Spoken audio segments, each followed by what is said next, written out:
Alright, our party is ready for the final stretch on the road to Bazzoxan, and we're going to prep for it today, so let's dig in. First things first, we need to review the characters. So, our characters are Chosen, the Bugbear Barbarian, who is an ex-pirate, ship sunk, and he is the only known survivor and best friends with Jimmy. We have Dimitri, our gnome fighter, passionate about everything, quick to make friends and enemies. We have Iris, our halfling warlock, who is Luxembourg but was brainwashed by her parents to worship the Moonweaver. We have Jimmy, our sea elf druid, who is our friendly neighborhood nature runner, kind of like the Boy Scouts. And we have Melvin, who is our half-elf bard and lives the carny life, or used to anyway.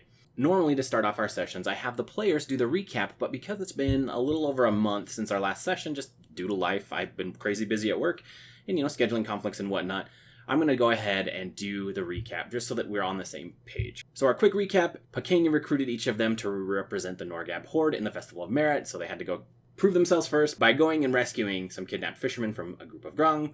Then they came back, they participated in the Festival of Merit, they won all their individual events, struggled a little bit in the team events, but eventually in the finale they won the race in the Emerald Grotto against Io and her group, who represented the Gactus clan. So during that race, they found a jewel, which gave them a vision, at least most of them.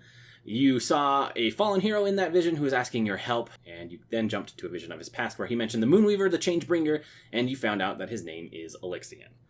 The following morning, Elder Ushru came and talked to them, the party. He let them know that they likely found a vestige of Divergence, which is closely tied to the Calamity, and Bazzoxan has the closest ties to what remains of the Calamity. So he told you to probably head there to find more answers on this Elixian character. Never heard of him before. From there, they took off to Bazzoxan, and it has been 7 days since they left. The first day, uneventful.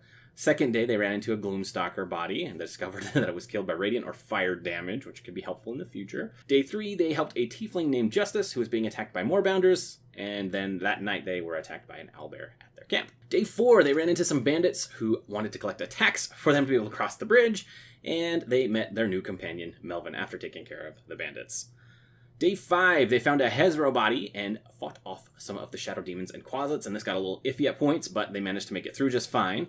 The next day, we'd had a lot of combat, so I felt like throwing in Henry Hare, which we talked about in one of our last videos. He told them he was lost, but really he was just a pickpocket trying to get some things from them in the middle of the night. Anyway, confronted. We talk about that again in our last video, if you're interested.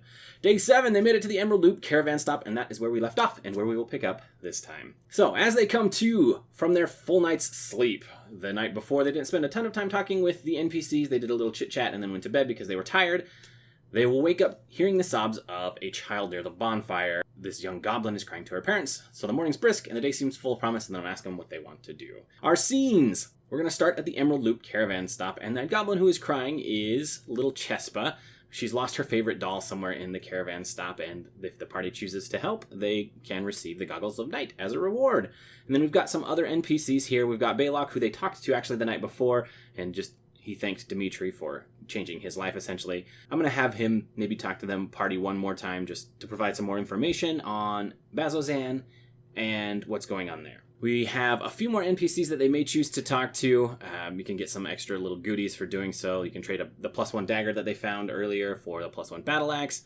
Let's see. There's some food that's being cooked. They can get a little extra XP for a short amount of time, and then if they show great respect to these Acorn Sisters, they can get a Charm of Vitality. So just a couple little fun things to throw at the party as they have been trekking for a very long time and are about halfway to Bazzoxan. Alright, so once the party decides to leave the Emerald Loop caravan stop, we're going to have a few more encounters, and I rolled for these again before they left Jigow. The first one is the Crashed Wagon encounter, where they're going to find a wagon that has crashed, and you can't find the oxen that was leading it, but inside there is some treasure and some will-o-wisps if they're not careful. The next encounter is the Ill Omen, which is where they're cursed by Ruidus for 24 hours, and I think that'll just happen at the camp, just like the book suggests.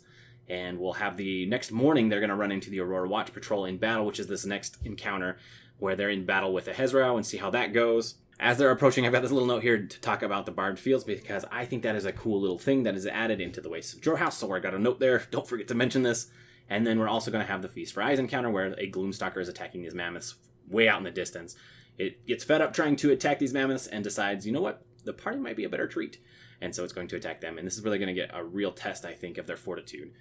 After that, they're going to arrive in Bazzoxan, and then I've got level 5. So we need to level them up before they get into Bazzoxan, and I might do it the night before, or I might do it as they're entering the gates. I haven't decided yet, because as soon as they get into Bazzoxan, boom, things can take off pretty quick. I expect this as far as we'll get in our session today. There's a couple of combat encounters which take time, so we'll see how that goes. Next, our secrets and clues, and these are all straight from last session. We actually didn't get into any of these, but Tascan Varan Thalis is the head of the Aurora Watch in Bazzoxan. Bazzoxan was once a dark temple instrumental in the machinations of the Betrayer gods during the Calamity. The Kryn dynasty went in search of a dark temple in hopes of restoring the area and renovating the ruins.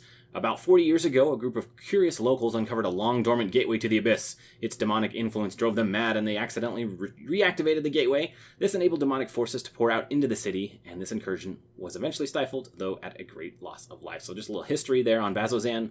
Then we've got the restoration has not gone according to plan as of late, because the settlers are regularly attacked by demonic entities leaving that dark temple.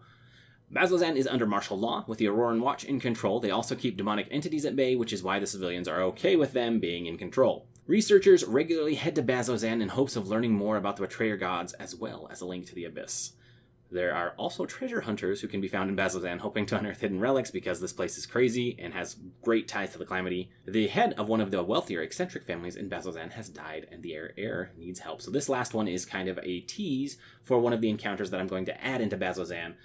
While they're there, I want them to go and search out this mansion from one of the wealthier families. And they're going to find either a vestige of Divergence or Arm of the Betrayer. I haven't decided yet, and the party will be able to keep that. NPCs, we've only got a handful of these. We've got, at the Emerald Loop caravan stop, we've got Balok, who, again, we talked about earlier, the Cruz Krenner Goblin family, Tyvek and Magra, and the Acorn Sisters. These are the ones that I have NPC cards for, so you can just link to them, click on it, and go. Monsters, we have Will of the Wisp, so here's a whole bunch of these. I've just got their stat blocks. Again, I just snipped these from D&D Beyond and have them in here because it's easier for me to just flip through on my phone, as I've got that out already as I'm running the session, so that I don't have to go back and forth. Treasures, this is just some things I want to be aware of that are available for the party, and I can insert them where they're at in the book, or if they miss them, I can maybe insert them at another encounter, and that's okay. So at the Emerald Loop caravan stop, we have the +1 battle axe that they can trade, their +1 dagger they found earlier on. We've got Goggles of Night we talked about, and then Charms of Vitality. At the Crashed Wagon, there is a Charm of Heroism that they can find, and a Potion of Hill Giant Strength, which is awesome. That is pretty much it. I've already prepped all of these down here, printed the treasure item descriptions. You can find a link for those down below. I've added anything that I needed to D&D Beyond. I don't think I needed to for any of this session, and then I've also got cardstock minis that I've printed for those, and you can find a copy of those down in the description below as well. And that's pretty much it. I'm excited to get back into the world of D&D. It's been too long, in my opinion, and we're ready to run. So I'll let you know how this one goes in the next video. In the meantime, thank you guys so much for watching. I do appreciate it, and we'll see you later.